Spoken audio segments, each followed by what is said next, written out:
তো নমস্কার। তো দেখা গেল যে আজকে মনে করেন যে বিভিন্ন দল সংগঠনগুলো রয়েছে, তো তাদের একটা যে ঘটনা সেটা হচ্ছে যে এক একজন এক এক মতান্তরে চলে, এবং কেউ গুরুবাদীতে, কেউ আবার সন্ন্যাসীতে, কেউ আবার অমুক সংগঠন এই সংগঠন, কেউ আবার ইস্কনপন্থী, কেউ আবার রামপন্থী, কেউ ডানপন্থী, কেউ কালী, কেউ দেবতা, কেউ মানে পঞ্চপাণ্ডব, কেউ আবার মানে কালী ভক্ত, কেউ হচ্ছে কি যেন বজরং বলি।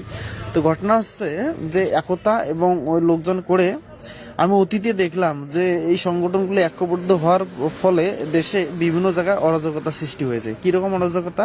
এই সংগঠন একে দেখতে পাবে না, এরা দলের আন্ডারে চলে, কেউ আবার বিভিন্ন নেতাকর্মী, কেউ বিভিন্ন দেশের প্রেসিডেন্ট, এক একজনের কেউ আবার দেশ বিদেশ নেটওয়ার্ক করে চলতেছে।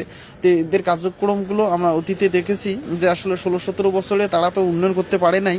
তারা 2-4-5 লাখ বা 2-4 লাখ টাকা নিয়ে নিজের মতো খাইছে, নিজের মতো চলাফেরা করছে। তো এদের দ্বারায় তো কখনোতে কোনোদিনও কিছু হয় নাই। এখন আজকে আমি বেশ কয়েকটি জায়গায় বেশ 6-7 মাস থেকে আমি দেখলাম যে এই লোকজনগুলো প্রতিনিয়তই দেশের ভিতরে একটা গোলযোগ সৃষ্টি করছে। কেউ প্রভু নিয়া, কেউ আবার বিভিন্ন নেতাকর্মী অতীতে বিভিন্ন দলের থেকে সেবা পেয়েছিল। তো এই সেবা পাওয়ার কারণে তারা ছোট ছোট সংগঠনের কমিটি নেওয়ার পর সভাপতি, জেলাভিত্তিক বিভিন্ন নেটওয়ার্কে তারা লোকজন হয়ে থাকে। তো এটা হওয়ার পরে তারা তারা মানে কি বলি,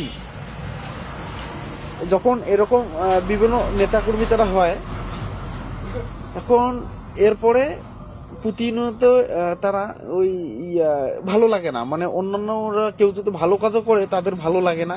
তারপরে হলো সাংগঠনিকভাবে একটা মানে একটা হেনস্থা, দলীয়ভাবে হেনস্থা তারা শিকার হয়। ঘটনা আসছে এই।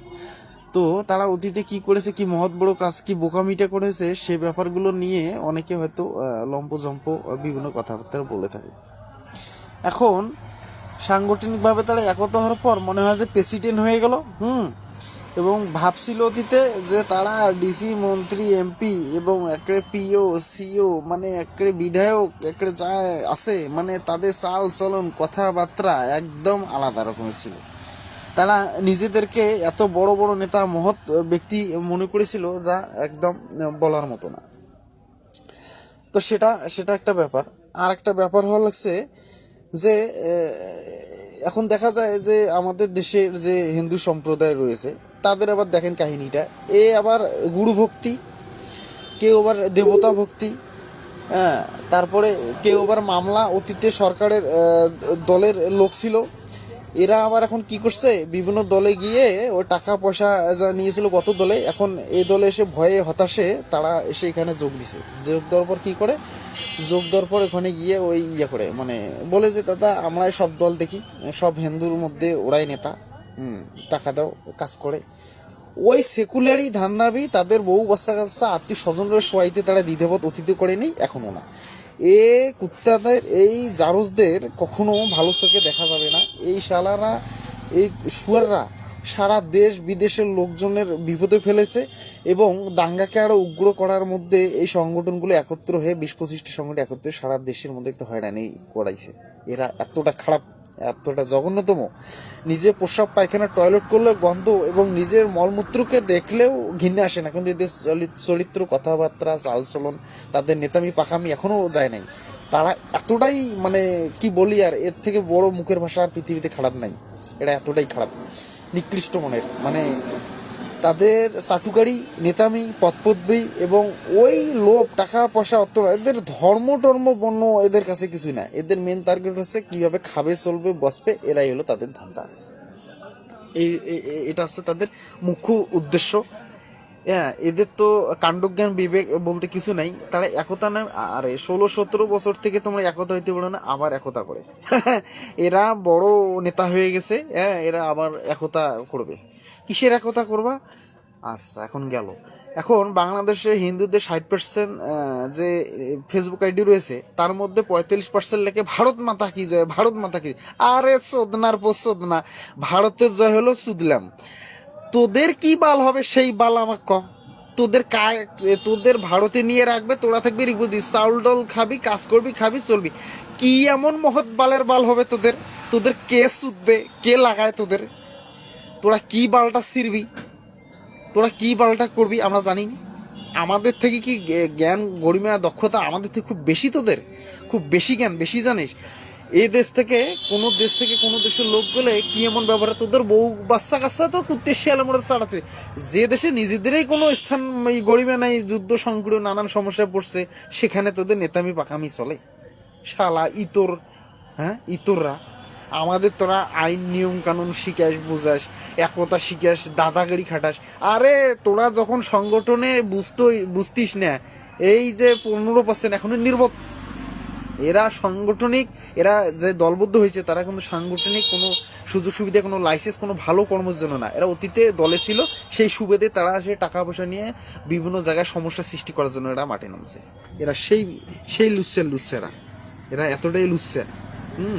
এখন এরা দল সংগঠন নিয়ে বিভিন্ন কথাবার্তা, বিভিন্ন সমস্যা, হ্যাঁ, এরা সৃষ্টি করছে।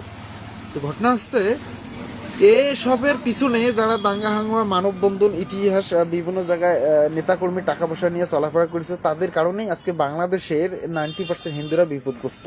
এরা একবার এ দলকে মাথা বিক্রি করে সকলকে, ওরা বড় নেতা, এই রাজনৈতিক দলের নেতা দিয়ে তো ধর্মের কোনো কাজ হয়নি।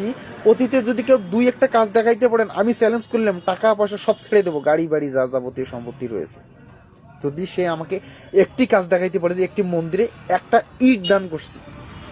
কোনো নেতা মন্ত্রী যদি দেখাইতে পারে, কোনো হিন্দু নেতা গিয়ে সেখানে যদি দিতে পারে কোনো একটা ছবি, আমি চ্যালেঞ্জ করলাম এখানে 90% জায়গা ইট মঠ মন্দিরের শুধু ভিত্তি দেওয়া হয়েছে, অথচ এখানে টাকা পয়সা ফান্ড বিভিন্ন জায়গায় অফিসিয়ালি চাউল ডাল টিয়ার বাজেট হাজার হাজার কোটি টাকা খেয়েছে তারা।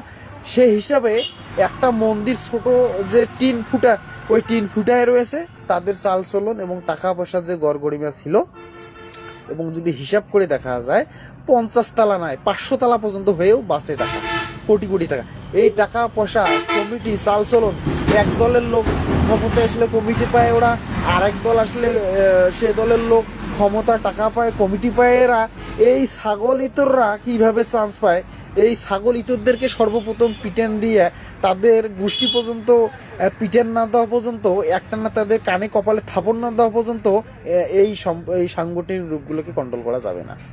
এই সাংগঠনিক রূপগুলো প্রথমে জুতে পিটে দিয়ে ঠিক করতে হয়। এরা আমরা কিন্তু অতীতে করেছি, বহুত জুতে পিটাইছি, বহুত নেতাকর্মী যারা এখন তাদের মধ্যে তো বড় বড় অফিসার, অধ্যাপক, নেতাকর্মী, বহুত ডাক্তার, জ্ঞানীগুণী ব্যক্তি ছিল, তাদেরকেও আমরা পিটিয়েছি, পিটিয়েও কাজ হয় নাই।